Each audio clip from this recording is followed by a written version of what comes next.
Hello, hello, and welcome to another ohmTown Daily News Show. I am Mayor Watt, and it means it's 9 p.m. on the East Coast. It's Friday, February 24th, 2023. Tonight's episode is titled Mining Bitcoin on the Down Low. Actually, we're going to change that real quick. We're going to call it Mining Crypto on the Down Low. We've got 13 articles today, and the first one is about Pokemon cards. An NFL linebacker changes career. Warner Brothers Discovery is suing Paramount over South Park. Authorities are seeking the arrest of someone who was mining crypto under a high school. Robotic bees and roots offer... I had such a hard time not saying birds and bees, but that's okay. Robotic bees and roots offer hope of a healthier environment. Jeff Koons makes this balloon dog sculpture, and it's valued at over $40,000, and somebody apparently touched it. Walmart is shutting down some locations. It doesn't sound like it's a big deal, but it's a big deal. The latest jobs report doesn't tell you that savings is getting chipped away. A major theater chain is going to go bye-bye, I think. And its stock had already plummeted last September, but we'll talk more about it. An attorney is being sued for quiet quitting their law firm. Okay. And HomebrewCon 2023 registration opens. We'll talk briefly about that. HomePod communicates with status lights, but what do they all mean? I've no idea.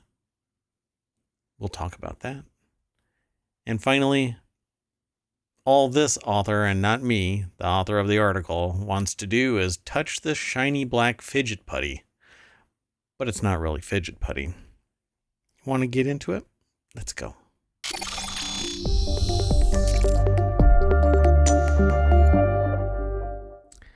There's something weird going on. Anyway, I made the mistake of having everything set up perfectly, and then I had to reboot. And when you reboot, Windows really doesn't like, I don't know, humans. I'm not quite sure. Stability. Oh, well, we're not going to get them as a sponsor. Anyway, so I rebooted things, and it acts weird. The mixer just acts really weird now. And I know it's not the software because other people are saying that it's all Windows. I don't know what to say about this. Well, anyway, I am Mayor Watt. That is ohmTown. This is all a preamble. And the AI from on high is throwing me error messages for some reason. But what do you say? Good evening, ohmTown citizens. Well, welcome, everybody. Anybody, if you are hearing my voice and it's not through the live stream, then come on over to twitch.tv/ohmTown and you can become a citizen over at ohmTown.com as well. There's where all the news is aggregated, and we're expanding operations over there as well. So come and hang out and we can talk shop about the news. The very first article for today, though, is about a 29-year-old who quit the NFL to sell Pokemon cards. Some people have a pandemic side gig, right? And I was sitting there going, what was my side gig? Well, I think I brought everything online, right? I opened it up to the public, like ohmTown. I opened up the little hidden area that is ohmTown.com. I used it professionally and personally. I opened it up for everybody else to come and hang out. I didn't make $5 million in 7 months. But the title of this is 29-year-old quit the NFL to sell Pokemon cards. His business brought in $5 million in just 7 months. So what did you do for your pandemic project, AI?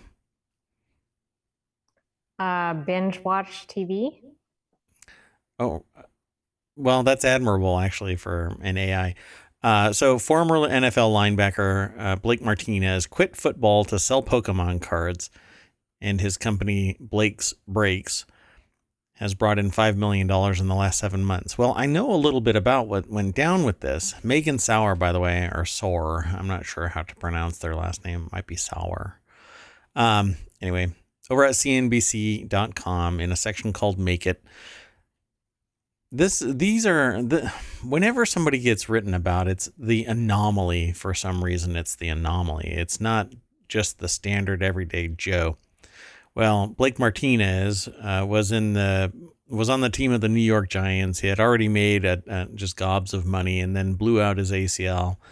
But while he was going through this recovery and the pandemic and whatnot,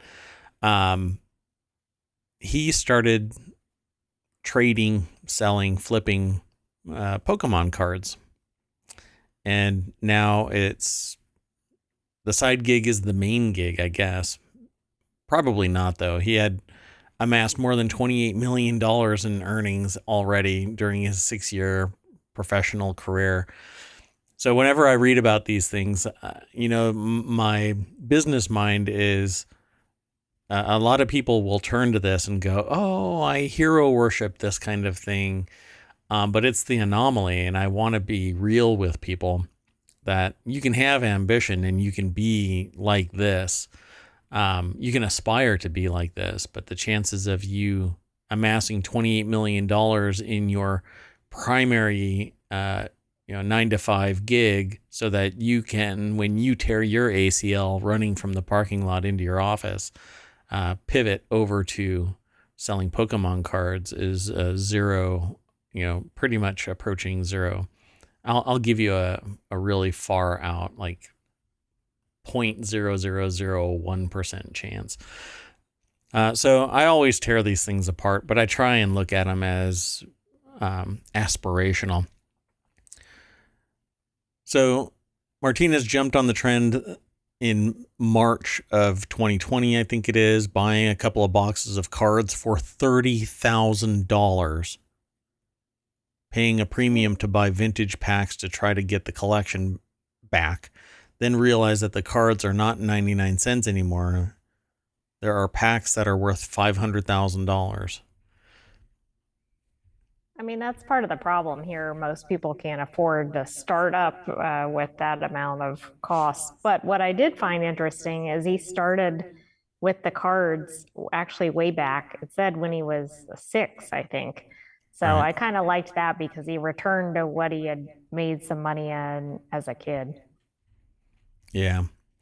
It's interesting. And if you have this stuff sitting in a closet or storage area somewhere because, you grew up, well, maybe there could be hundreds of thousands of dollars worth of cards sitting in a box somewhere. So go visit your parents and climb into the attic. Maybe you And can hope pivot that like they this. didn't throw away everything. Yeah, really. Been there. So let's move on. We have 13 articles to go through real quick. The next article is in the Hatch Ideas channel. Warner Brothers Discovery sues Paramount over South Park streaming rights. This one is kind of interesting because it's over at CNBC as well. I don't know how I ended up down there, but Warner Brothers Discovery filed a lawsuit against Paramount on Friday over the streaming rights for South Park. The company is seeking hundreds of millions of dollars from Paramount for what it views as a breach of contract for the exclusive rights. And you're going to get keyed into something when we go through this, because I had seen a little bit about this when it came through, or before it came through, and then again tonight. So views it as a breach of contract for the exclusive rights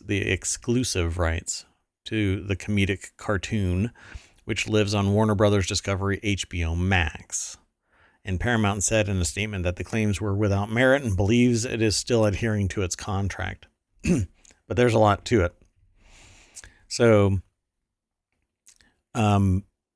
they brought the suit, and Warner said that it had agreed in 2019 to pay more than $500 million, or approximately $1.69 million per episode, to license South Park. And they talk about it for a little bit. But Paramount's been running it on their network and Comedy Central. Yet they were supposed to be streaming it to Warner Brothers Discovery. That's what it is now, Warner Brothers Discovery, to their platform called HBO Max. Now, Warner Brothers Discovery and HBO Max and that whole network is kind of like a hot mess. But it says during the bidding process for South Park rights, the filing said that Paramount allegedly asked whether Warner Brothers Discovery would consider sharing the rights. And Warner HBO said it's a non-starter. Warner alleges in the lawsuit that Paramount went back on its contract and withheld South Park specials and other related content. And the suit points to Paramount's own fledgling streaming service, Paramount Plus, as the reason.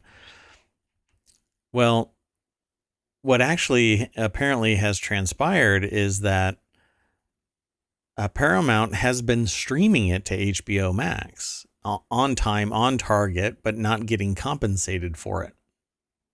But they're still fulfilling the contract. But Warner Discovery is saying, no, that's not what's actually happening. So Warner then claims that South Park and its creators moved forward with the production of other types of content, such as 2 pandemic-themed specials that aired between September 2020 and March 2021.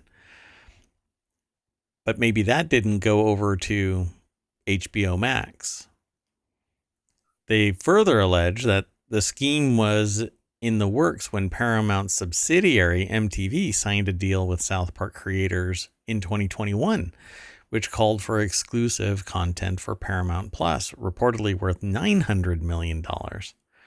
So Warner, I think, is saying to the courts that Paramount and South Park creators, I think it's called South Park Studios, is actually, South Park Digital Studios is basically more than double dipping. They're licensing it to different organizations, even though they're saying that there's exclusive rights to Warner. Warner is claiming those exclusive rights. So I'm not quite sure how much money they're going to end up trying to get total, but they're saying somewhere around 500 million, I think, is going to be the total amount. So it says losses for the streaming business also narrowed to 217 million for the period, a 511 million year-over-year improvement. That's a reporting of a big loss in quarterly earnings as the company faces softening advertising market. Yeah, people are kind of backing away from their ad spend, which is pretty typical in the beginning of a year. Pretty wild. It's kind of complex, and it's all been done kind of in the shadows of the boardrooms. People are making deals, and unless Warner discovers them or somebody says, hey, it's streaming over there, I'm not quite sure what that exclusivity amounts to. Was there really exclusive rights that were granted to Warner? And what was the limit of them, right? So that seems like this is going to be extremely straightforward to resolve because the contract either says exclusive rights or it doesn't. And then also, the other network either streamed the show or they didn't. Like this just seems, I mean, it's a very complicated set of allegations, I think, but it seems like it's going to be a no-brainer to resolve. Yeah, so I wonder if there's some subtle nuance in the contract that says that Paramount has the ability to stream it initially, but it's supposed to get streamed over to HBO Max exclusively. Nobody else can utilize it. Because I can't imagine Paramount Global saying, yeah, we won't stream on our own network. But I think it came into being around that same time. But I think that's the problem. I think Paramount may be granted exclusive rights and then went, we have a streaming service. Maybe we should be doing something. Um, because, well, unless there's some sort of carve out in there, exclusive has a pretty plain meaning. Yeah. Well, I guess we're going to have to end up watching this too. Information overload is real, folks. Let's move on to the next article, and this is kind of the namesake of today's episode. You know what? I always do this. I get like 2 or 3 articles into it, and then I realize that I haven't put the articles into the VOD, into the chat, so that people can actually click on them. Although you can click on the links that are over in ohmTown.showbot.tv. So that's that link that's right there. So if you go to that website, you can actually click on the articles that you think are going to be interesting, that you find interesting, and we can talk about it more in either this episode or future episodes. And you can always ask questions in the chat. I am, and I should say we are really ready to go off our track for any conversation. So feel free to throw questions or comments into the chat. That said, the next article is in the Daily News Show. Authorities seek arrest of a man who allegedly mined crypto under a high school and stole $18,000 worth of electricity. It's pretty interesting, so give them 1 Bitcoin and you're done. In December 2021, a town found a secret crypto mining operation underneath a Massachusetts high school. Police are looking to arrest Nadim Nahas, I guess his name is, the town's former assistant facilities director. Nahas failed to appear in court for an arraignment on Thursday, and I think that this person is going to be in a little bit of trouble because this isn't just, you're not just taking electricity from like an employer. This is actually funded by taxpayers, so you're defrauding taxpayers. If it's a public high school, I haven't looked at what that is, but Well, the person worked for the town, so presumably it was a public high school. yeah, there you go. Yeah, so that's a logical leap there.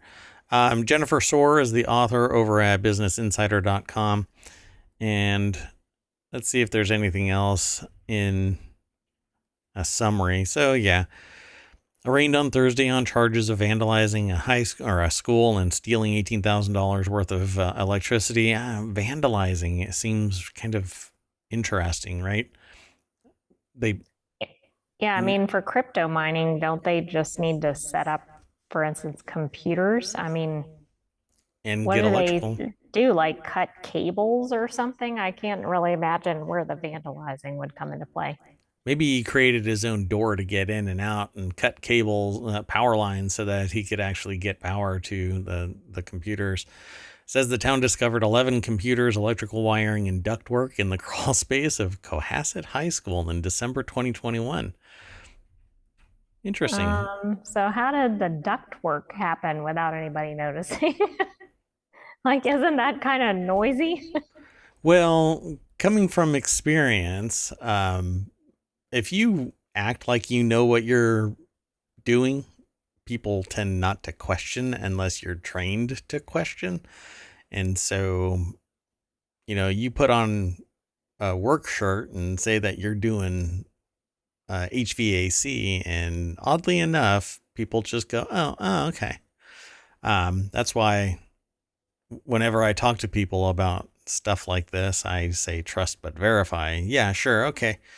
We know who you are, at least according to you. Why don't you come over to security and we can make sure that you're badged properly, and not some inside threat. Anyway, according to the court documents, authorities concluded a cryptocurrency mining operation was unlawfully attached to the school's electrical system and alleged Nahas stole $17,492.57 of electricity from the school by running the computers nonstop from April to December of 2021. So how do you think this was uncovered? I'm thinking the electrical bills were off the charts and they're trying to figure out what's going on. I'm really curious. How did they actually discover it? Maybe somebody crawled into the crawl space. Um, I don't know. I don't think the article actually says anything, right? No, it says local authorities launched a probe and the equipment was also examined by the U.S. Coast Guard Investigative Service and the Department of Homeland Security. Um, what does the It Coast Guard have to do with a crawl space under a school? I can maybe see Homeland Security, but might have been local subject matter experts. It is the investigative service, so they're probably skilled in the art of forensic analysis. DHS, depending on who it was that was tapped, probably didn't have experience with that aspect of it. More about, is this a threat to national security? Um, but yeah, this is pretty interesting. Uh, this would be a fun. I'll have to look into this and see if anybody is talking about it, because doing a forensic analysis of something like this, you can go back in the history, look at the logs, look at network traffic, look at all kinds of stuff, to see where, when, what it was doing. I can imagine that they're not too. These must be pretty sophisticated computers, but were they completely unlocked and they just clicked on it, went to the desktop, and they see the little username of the person and it says, Nahas. I think it's pretty funny. So yeah, Bitcoin I don't mining. know. So, and then they talk about the general thing, something about in February, according to coin data from Coin Wars, 39 trillion hashes in February. It's getting tougher to find Bitcoin in particular, but other cryptocurrencies, there's hundreds of them now. So maybe they were doing more than just Bitcoin, but there's still some money in it, folks. Bitcoin just went up towards 25,000 and then crashed quite a bit today on economic results. Let's move on to the next article. This next article is in the Mobile channel, and it's robotic bees and roots offer hope of healthier environment and sufficient food. The robotic bee replicants home in on the unsuspecting queen of a hive, but unlike the rebellious replicants in the 1982 sci-fi thriller Blade Runner, these ones are here to work. So were the replicants. Well, they were there to survive, but they started out being workers in a whole host of gigs, too. Gareth Wilmer, it says Horizon, the EU Research and Innovation magazine, for phys.org. You can go and check out that site, just follow the links, but we're going to talk about it briefly. Combining miniature robotics, artificial intelligence, and machine learning. The plan is for the robotic bees to stimulate egg laying in the queen by, for example, feeding her the right foods at the right time. So, wait staff. We plan to affect a whole ecosystem by interacting with only one single animal, the queen, said Dr. Farshad Arvin. Is this one of those, we asked if we could, but we didn't ask if we should? It's one of those weird questions. A roboticist and computer scientist at the University of Durham in the UK, quote, if we can keep activities like egg laying happening at the right time, we are expecting to have healthier broods and more active and healthy colonies. This will then improve pollination. Don't you think nature takes care of that? Well, I think the problem is the bee populations have not been doing very well. Maybe they're trying to kind of stimulate those populations, but we all know that when they tinker with things in nature, that doesn't always fare well. Bad bat. The Robo Royale project that Arvin leads combines micro-robotic, biological, and machine learning technologies to nurture the queen honeybee's well-being. Woo-saw. Woos. We all Um, need a Robo Royale, right? yeah, I'm pretty sure the bill's going to sting. So, one aim is that the robot bees can potentially stimulate egg laying by providing the queen with specific protein rich foods at just the right time to boost this activity. In turn, an expected benefit is that a resulting increase in bees and foraging flights would mean stronger pollination of the surrounding ecosystem to support plant growth and animals. The system enables 6 to 8 robotic court bees. This is going to be insane to see actually in existence. Some equipped with micro cameras to be steered inside an observation hive by a controller attached to them from outside. The end goal is to make the robot bees fully autonomous. By the way, I found um, uh, a camera that is so small it can sit on the ridge of a single fingerprint. Just just that little ridge. It can lay right across it. That tiny. It's so small. And I wish that I came prepared for this, but I'm never prepared for anything. The team captured more than 150 million samples of the queen's trajectories inside the hive, and detailed footage of their social interactions with other bees is now analyzing the data. Once the full robotic system is sufficiently tested, the RoboRoyale researchers hope it will foster understanding of the potential for biohybrid technology, not only in bees, but in other organisms. You know what that means. We're going to get bee wings, where it's Ant-Man and the Wasp. That's right.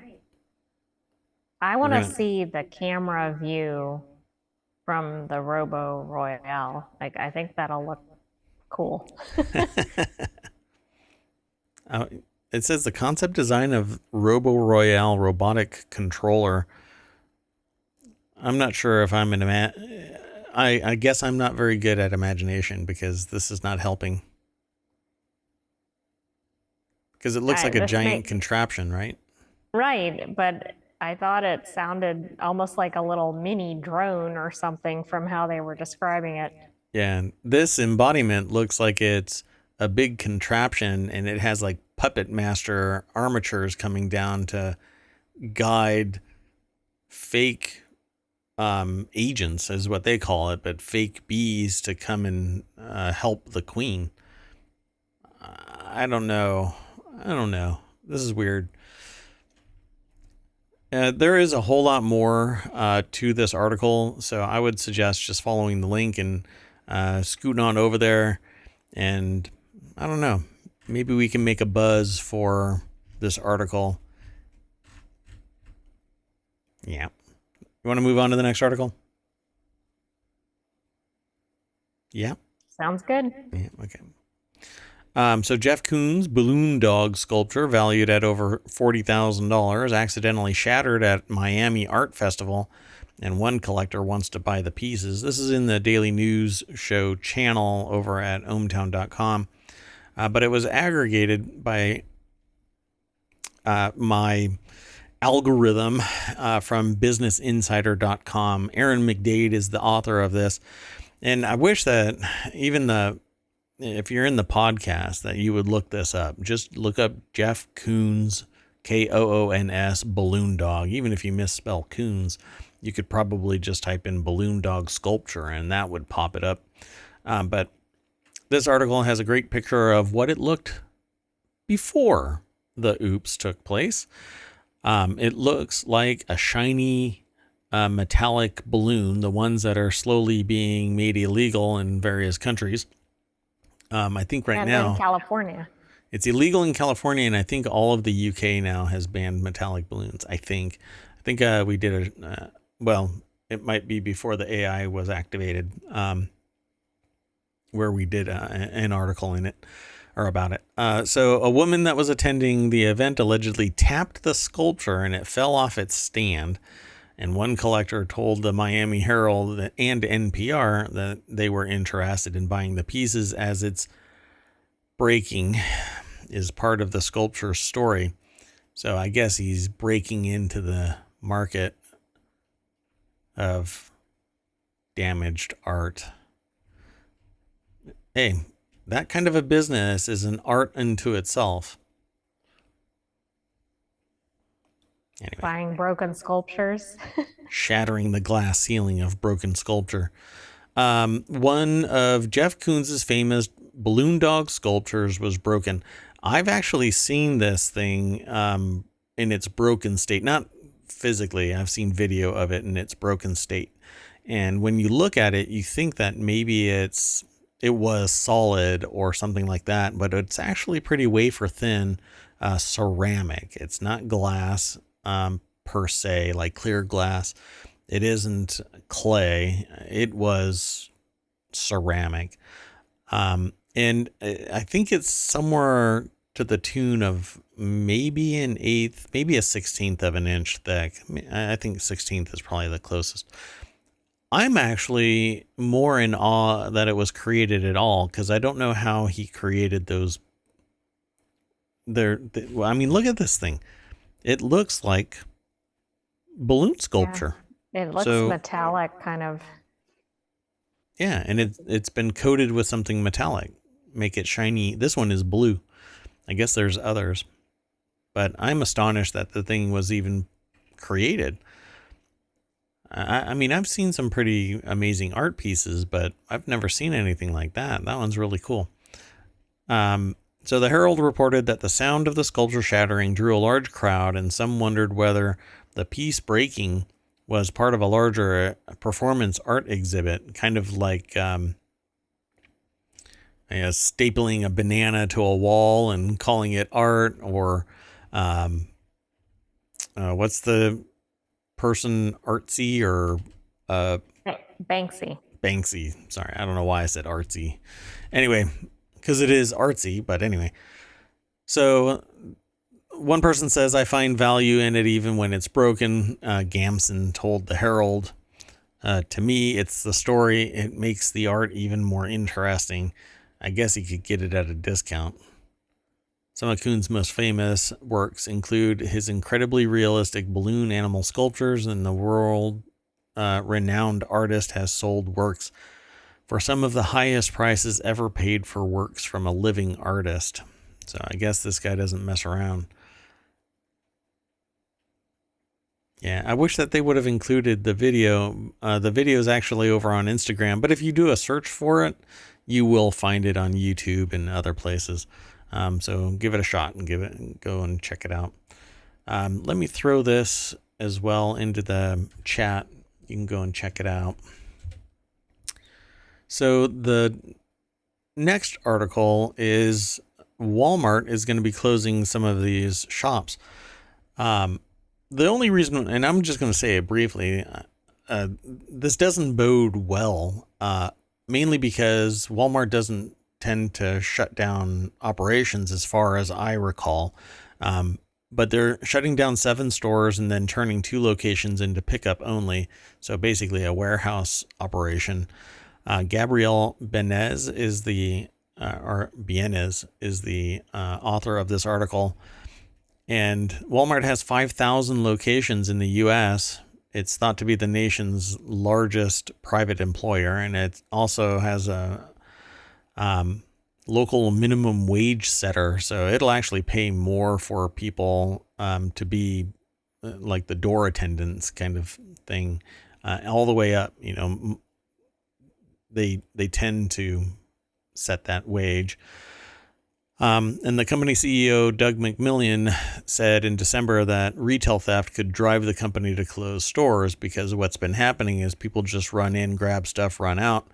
And there was no way to stop these people. And since they have so many people coming in and out of the stores, it just became an issue about loss.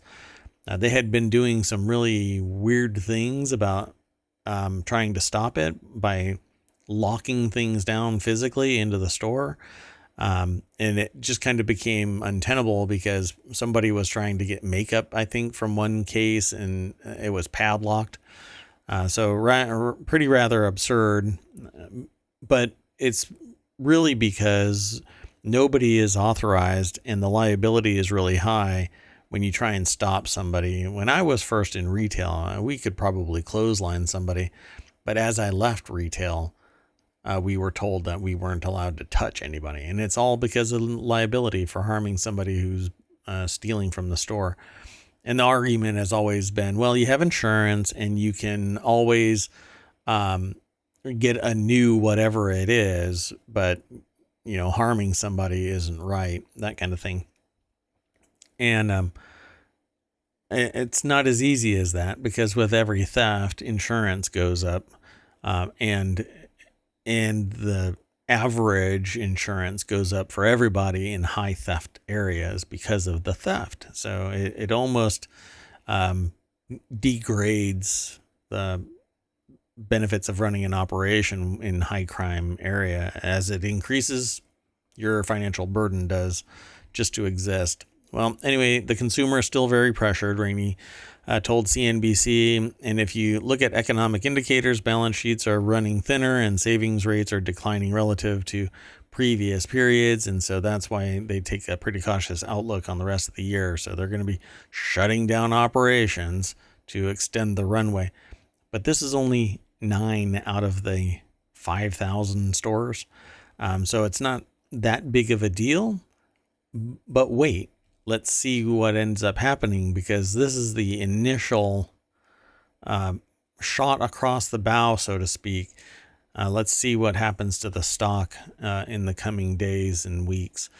And they're pretty kind of distributed all over the place. One in Wisconsin, one in New Mexico, one in Illinois, then back to Florida, and then over to Arkansas.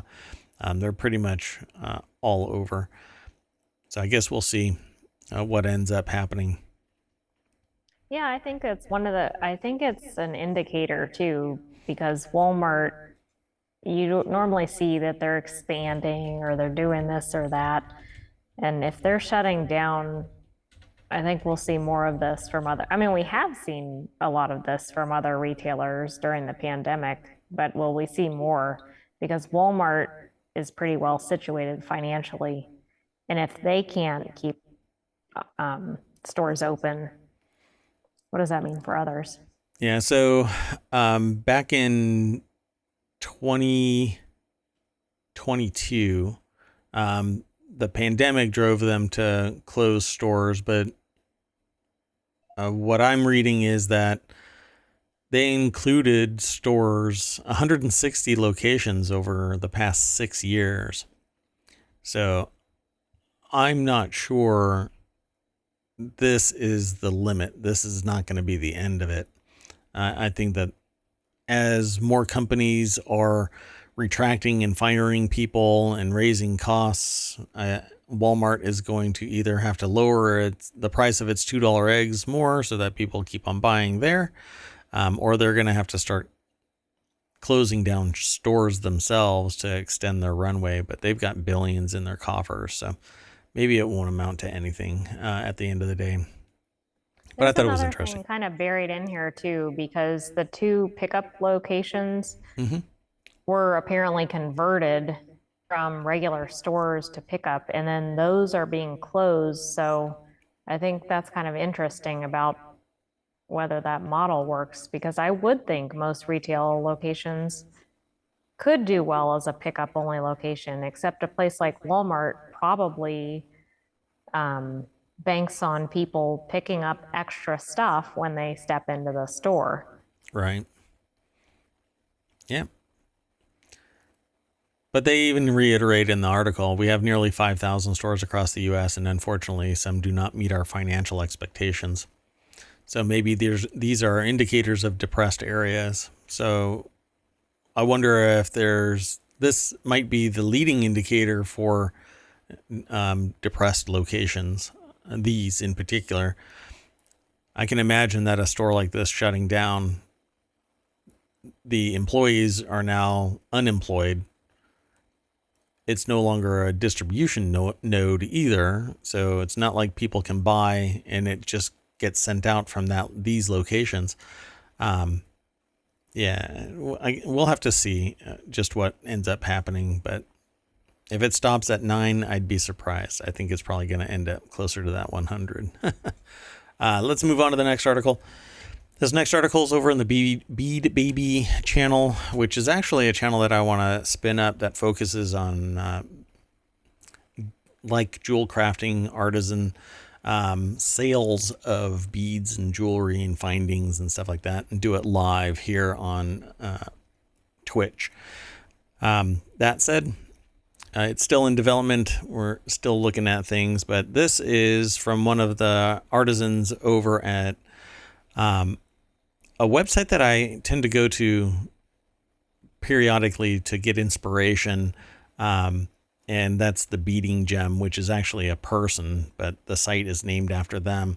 This article is titled The Amazing Miniature Worlds of Tatsuya Tanaka, Miniature Figures in Jewelry Design. I'm just going to jump straight on over to the source because, again, it's at beadinggem.com, and there's a person that's named Pearl Blay that goes by the Beading Gem name.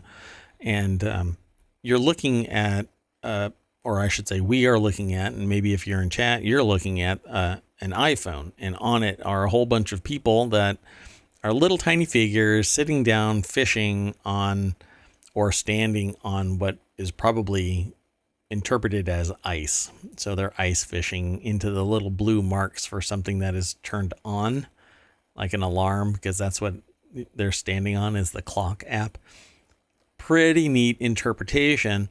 But we're going to scroll down a little bit just so I can show more of what they are. And then you can go over to the site and watch the video that's there called Miniature Calendar by Tatsuya Tanaka.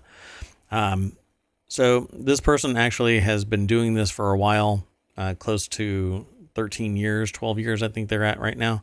Comes up with dioramas and photographs them and creates little calendar, or not little calendars, creates miniatures, and then takes pictures of them and turns it into a miniature calendar, which you can go and see at miniature-calendar.com. But before you go there, go over to beadinggem.com and or follow that link through ohmTown. It's really neat. So he 3D prints little people and small props, paints them according to what he needs, and then takes things that are around him all the time, like little stalks of broccoli, and recreates a safari kind of run through the broccoli with 3D rhino and elephants and there's a lion in this one. I don't know. This looks like an alligator, but I don't know. There's like hippos and a giraffe, and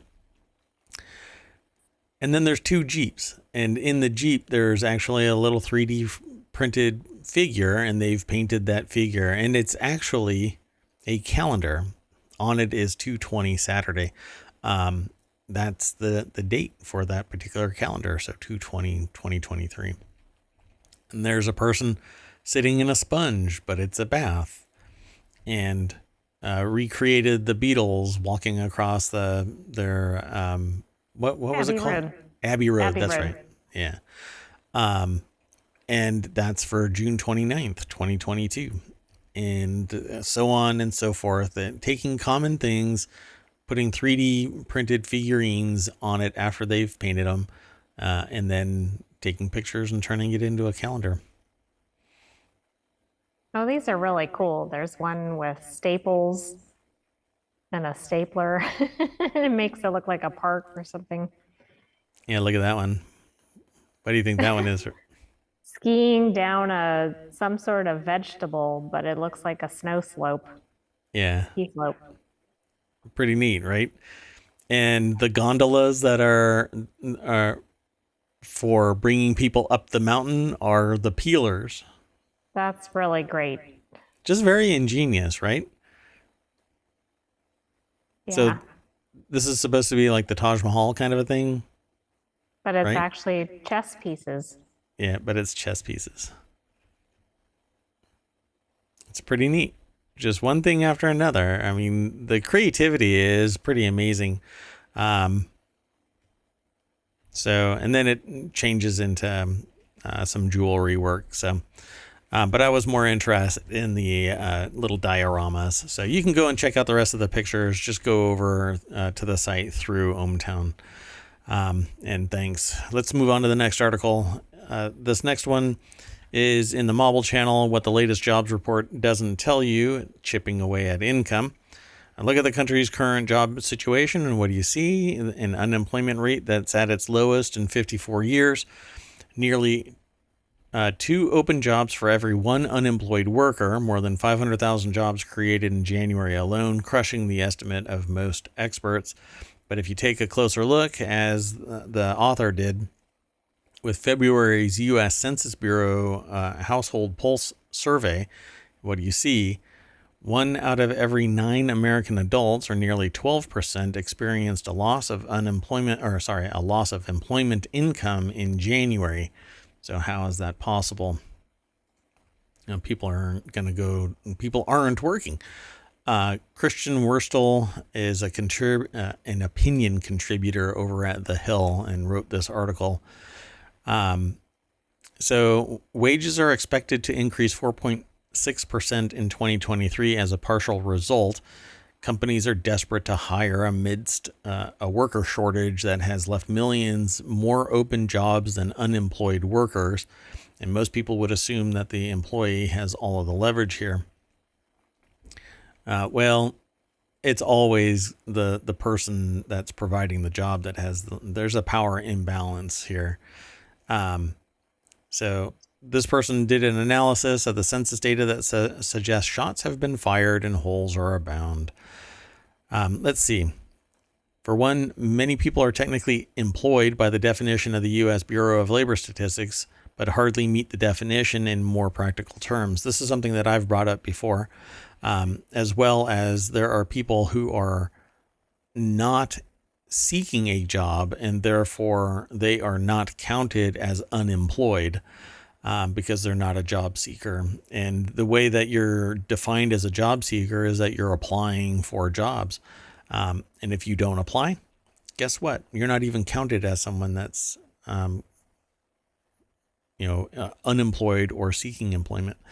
So You could U.S. also be underemployed, right? Like you Correct. could be full-time, but not doing whatever you're capable of doing. Correct. A PhD that's holding a door open, that kind of thing.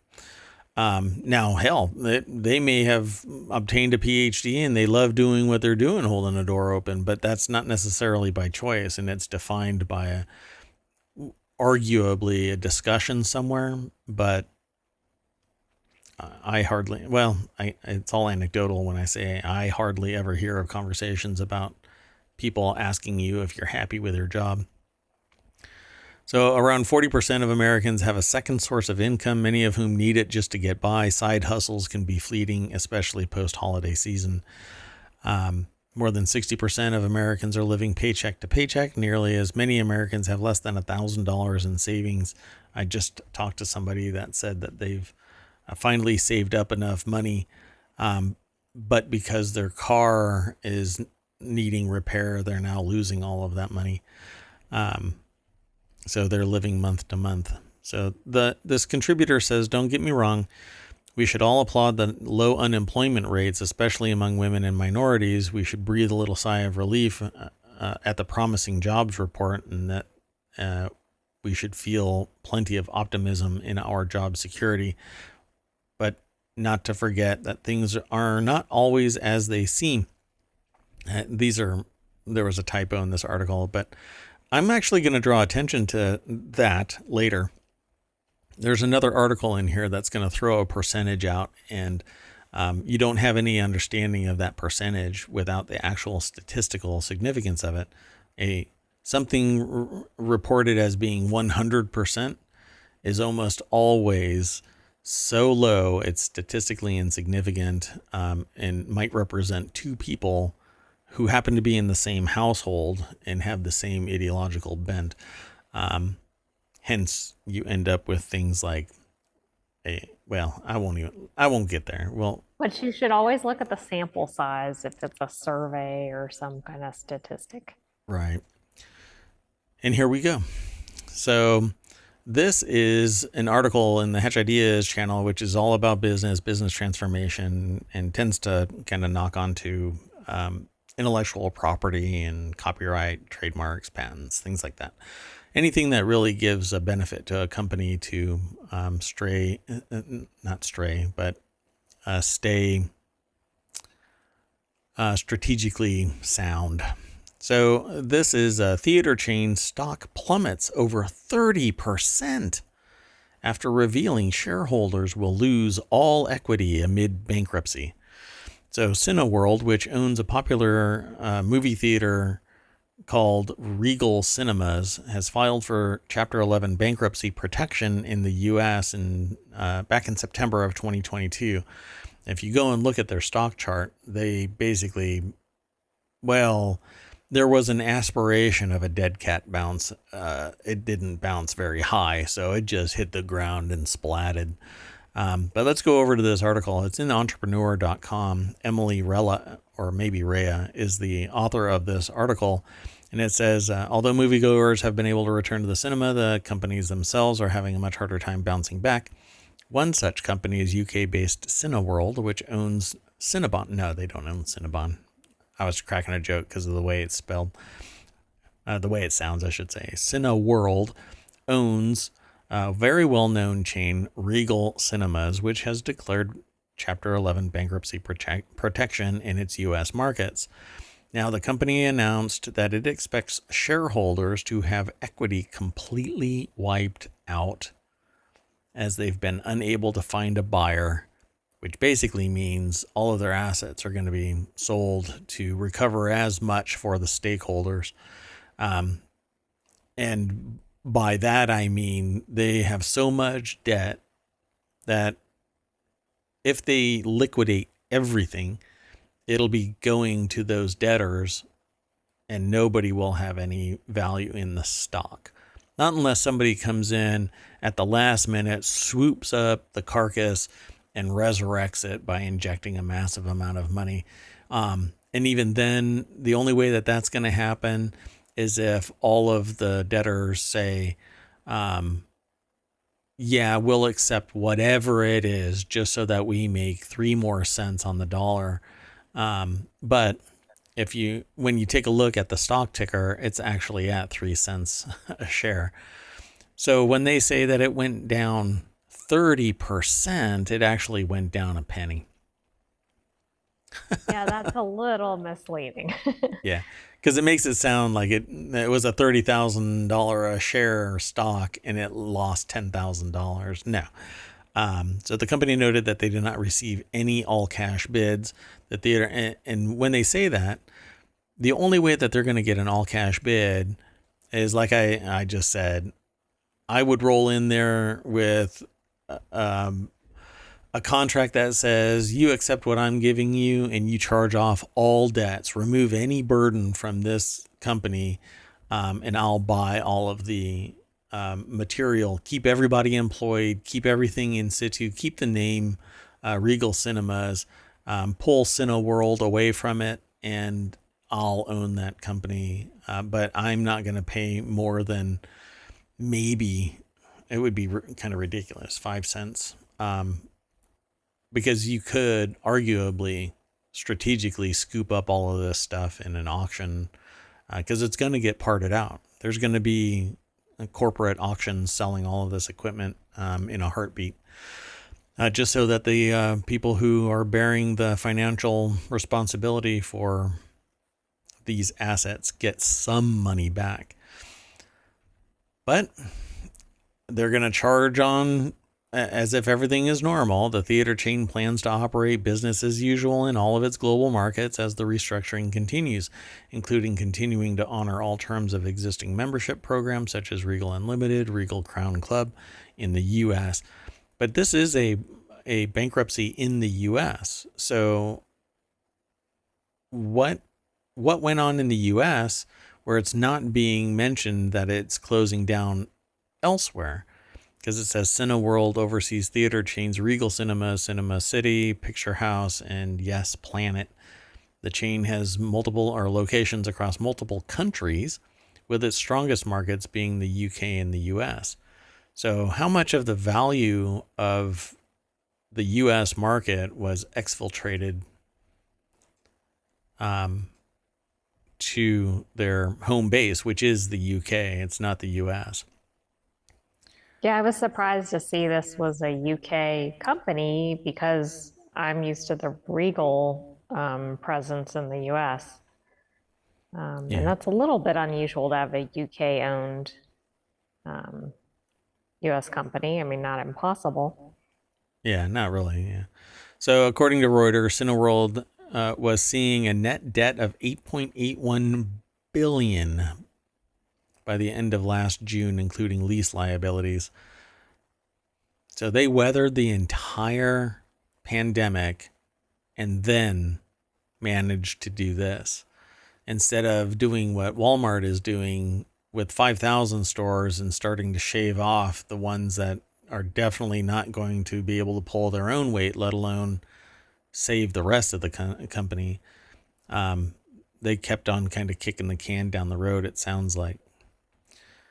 Don't you think theaters were probably one of the hardest hit businesses or types of businesses Oh, during the sure. pandemic? I mean, not the only one, but like No, nobody went to a movie theater for several months after the pandemic started.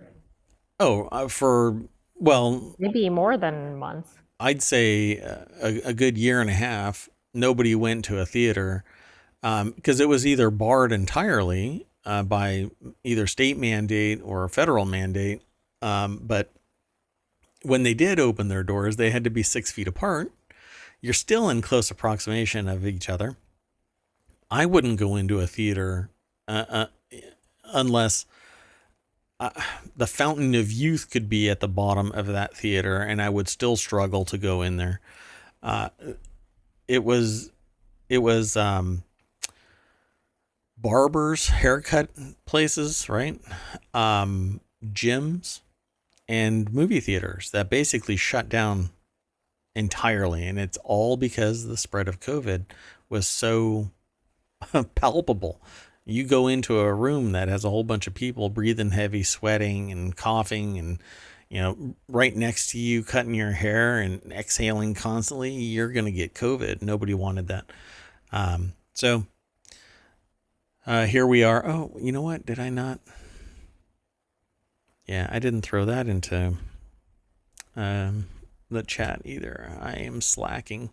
So the theaters are going to try and come back, but some of them aren't. I don't think that Regal is long for this world here in the U.S. So. I don't either, but I think if that goes under, that's going to be most of the cinemas in the US, I believe. Yeah, I think they own a large swath of movie theaters, but I think that there's going to be another competitor that just picks them up. Um, part of a fire sale kind of a thing.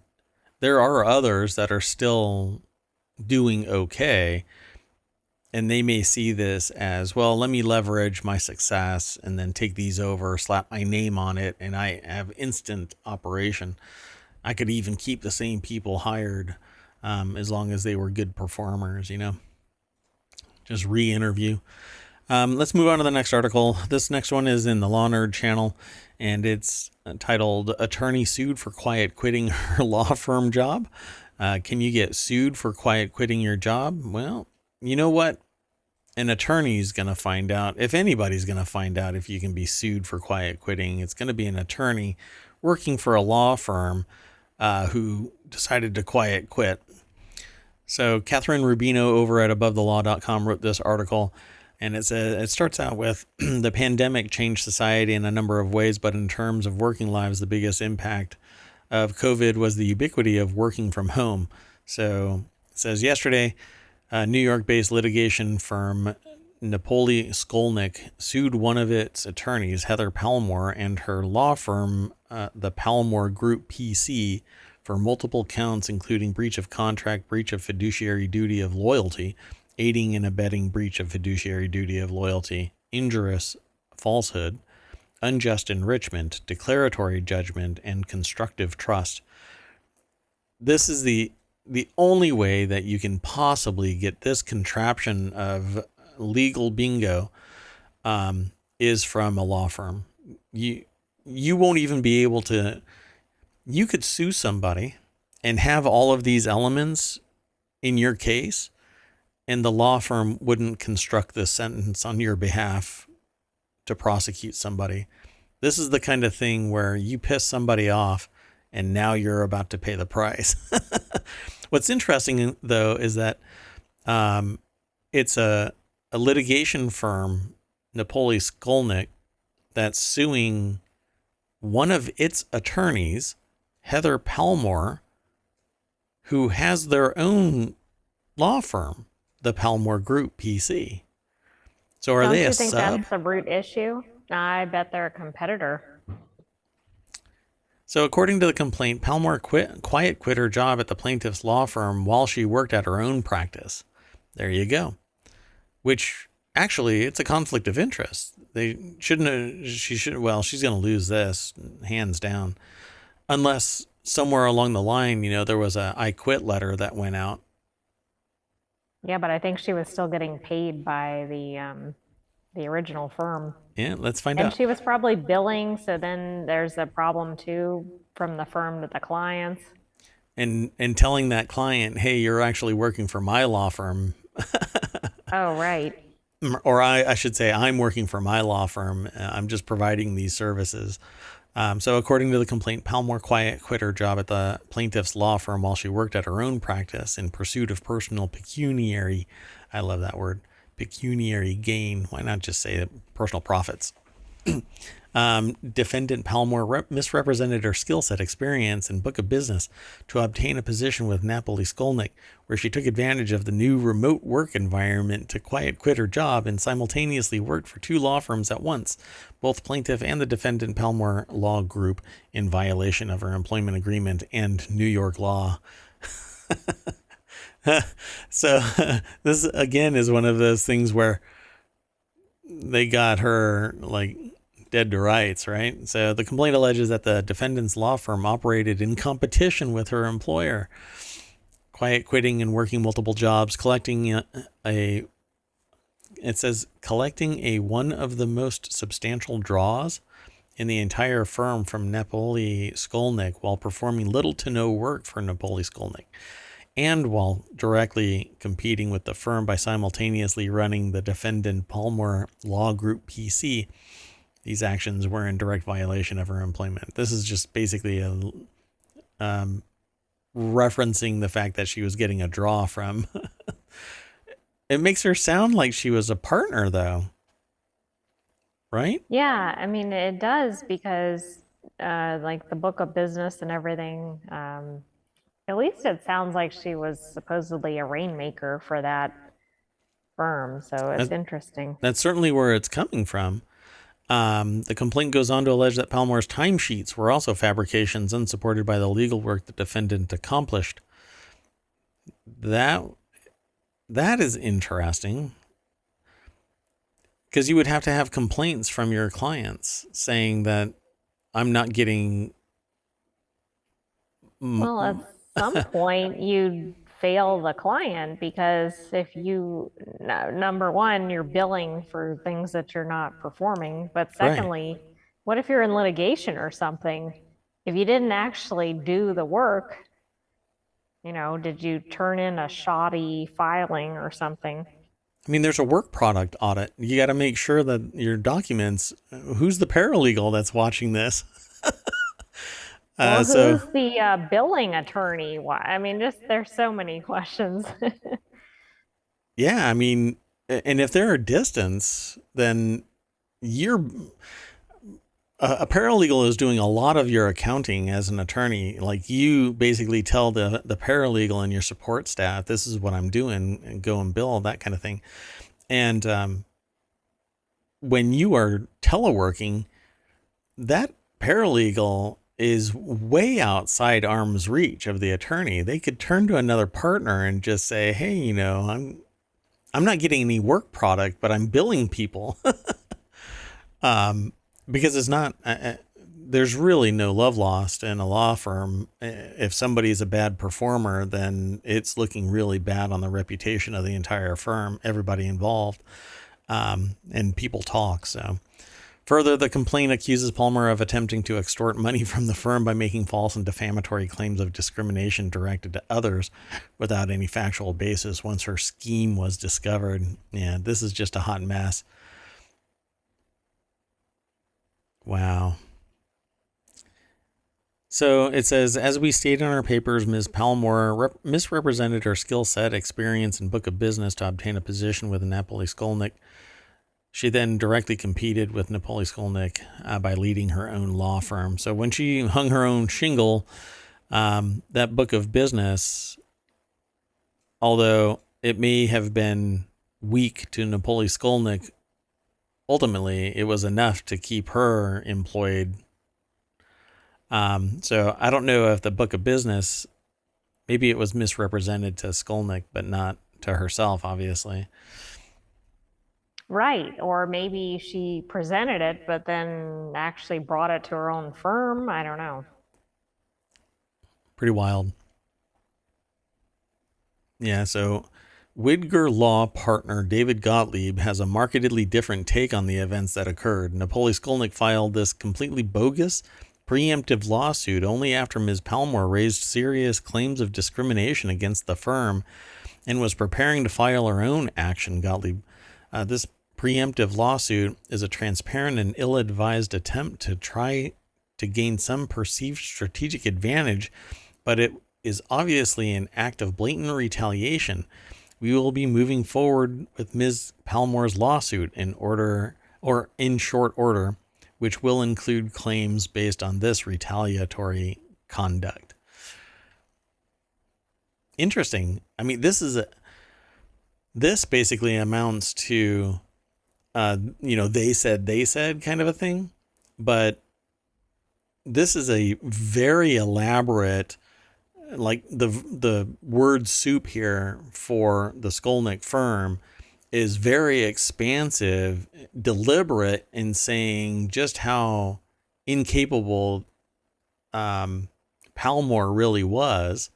And they didn't find out about it until some other point, but they don't say when they found out, how they found out.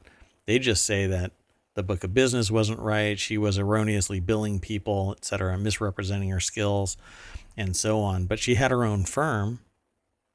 Yeah, I wonder what happened. Like, I wonder if clients filed a complaint with the original firm, or for instance, she was supposed to be at something, a proceeding or something with the one firm and she missed it. Like, I'm just kind of interested to know what the triggering event was.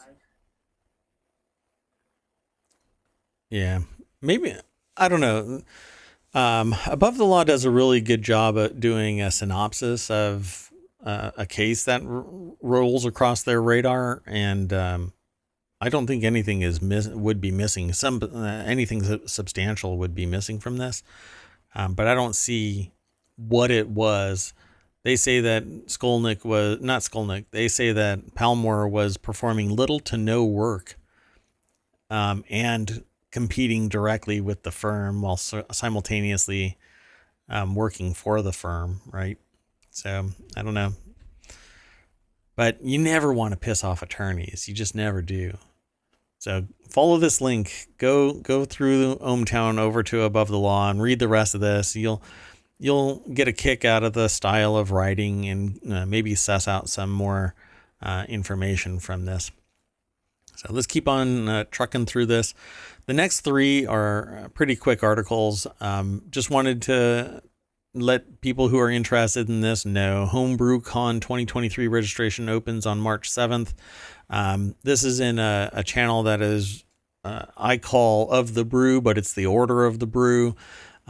We just wanted to call, or I should say the mayor of ohmTown, wanted to call it Of the Brew.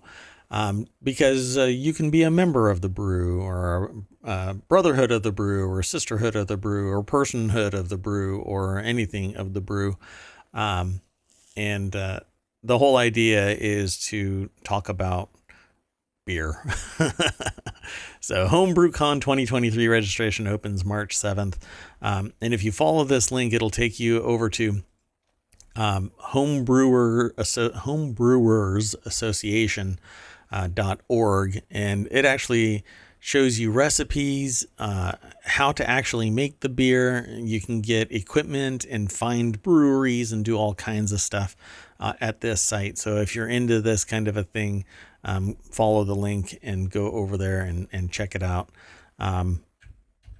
And you know what? Before we go there, I forgot where it is. Oh, it's going to be in San Diego. So, AI, I'll see you later. Now, how much actual talking is there, or is this really just sampling the beers? Oh, it's completely alcohol free. So it it's cool for the mayor to go as a work thing, right? Yeah. I Okay. don't think it's alcohol free. This is not the con. Oh, that's an interesting choice of words. This is not the con you're looking for. No. Anyway, nowadays you can actually get a gadget that you just throw all of the ingredients in and it automatically brews everything. And then you take the bag out and throw it away and you empty it into another container. You stick that in your garage refrigerator and you get ice cold beer. And you don't have to do any of the messy part. It's pretty cool. Okay, so the next article is HomePod communicates with status lights, but what do all the colors mean? And I'm just going to hurry up and go through this. Zach Hall over at 9to5mac.com put this article together, and it says it'll walk you through it. Like a static white light appears anytime that it's playing audio. And so if you walk into a room and it has that little soft glowing light on top, then you know that either it is playing it and it's muted really, really low so you can't hear it, or it is active on like an Apple TV, but it's not playing it out. And every once in a while, I'll actually see that.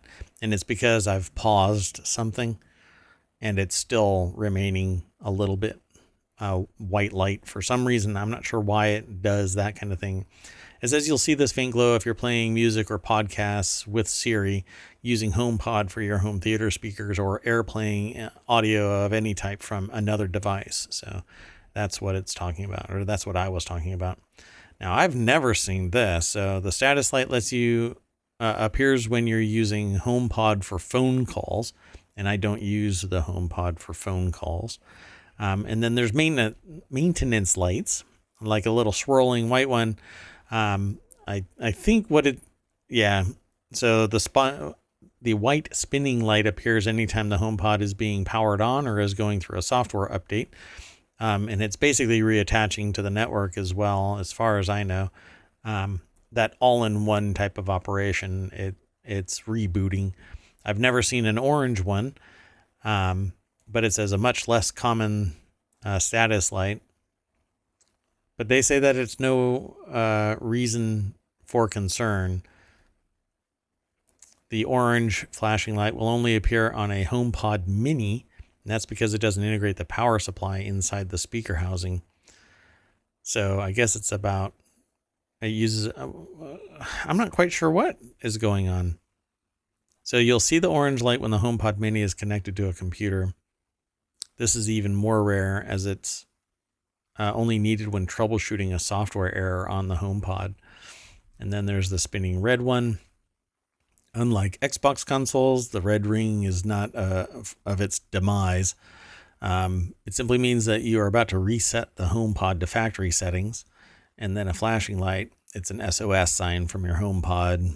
And then you have to do certain things. Pretty neat. The one that I really like is when it's starting up, the multicolored. It was a much more elaborate one on previous HomePod. This says that it's thinking and listening and whatnot and processing something. But there was another one that was prior to this that had much greater fidelity, the original one. And it was like sparkly and stuff like that. And you put your camera over it, and it would decode the signal from that blinky blinky and connect your device to your network. It was pretty cool. Let's move on to the next one. And the last one, it's not fidget putty, but it's titled fidget putty. Let me throw this into, oh, you know what? I just did this backwards. Anyway, all I want to do is touch the shiny black fidget putty. They put it in quotes, and it's for a reason. Why do we fidget? Or perhaps at the very least, why does the author fidget? It's because their parents yelled at each other when he was a baby, or she was a baby. I don't know. Because 9/11 happened, brain wasn't fully formed, whatever it might be. Now they crave fidget stuff, messing with things. So they say, please let me squish this pile of tiny magnetic rocks that look like something out of Star Trek. And that's what it looks like. It's basically the same thing that you would basically take a magnetic rocks, magnetite, and just smash it up and then tumble it, and you end up like this. Basically, magnetic river stones, but they're a certain grain, a certain dimension, and so you can sit there and squeeze them and fidget with them.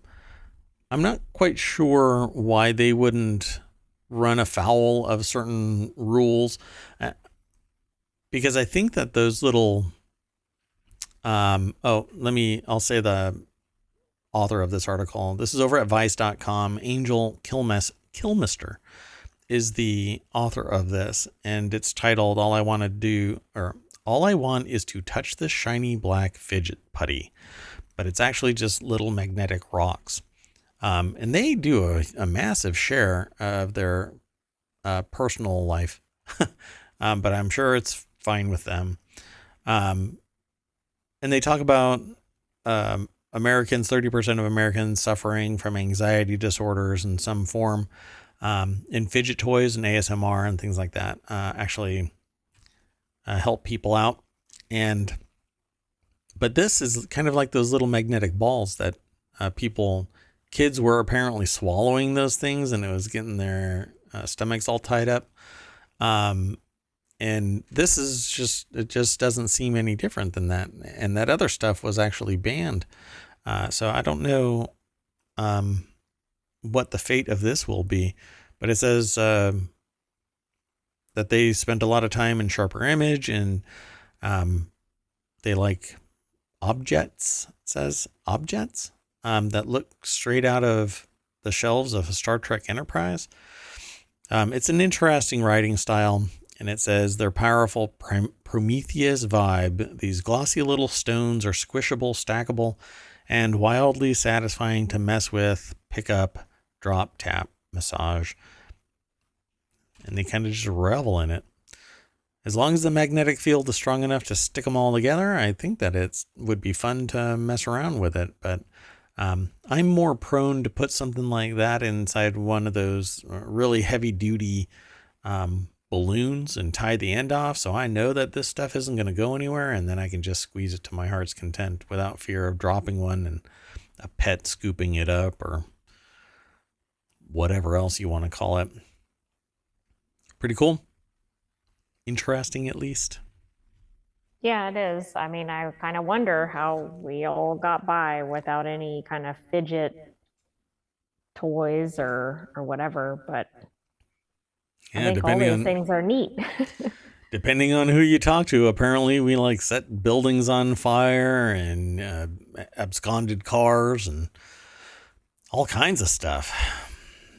You know, the first time that I ever heard the word abscond was 25 years ago. I still remember where I saw it. Somebody apparently stole a key from a mailbox somewhere, and they wrote, somebody wrote a note, someone absconded with the ... Okay, but that's interesting. Yeah. So I was like, I don't know where I first heard the word, but That's a Yeah. pretty visual, something I guess that would stick with you. Yeah. That said, we are done. This has been the ohmTown Daily News Show for February 24th, 2023. That is ohmTown right there. And I am Mayor Watt. And that is the AI. And I say from on high because they're actually up there. That discusses all of the news with me. And I want to thank you for joining me again another night, another series of articles. Did you have fun? Always. Always. Have a good night, ohmTown citizens, and we hope to see you again tomorrow. We will see you again tomorrow. Ciao.